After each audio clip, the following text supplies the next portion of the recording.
Hi guys, this is Lonely Traveler here. I'm at Niagara Falls, one of the popular tourist attractions in Canada.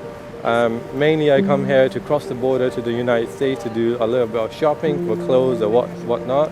You get a little bit of better price, but mainly when I do come here, I do stop over for the main attraction, which is the falls itself, and I'll be showing you how it looks like, and I hope you enjoy with me.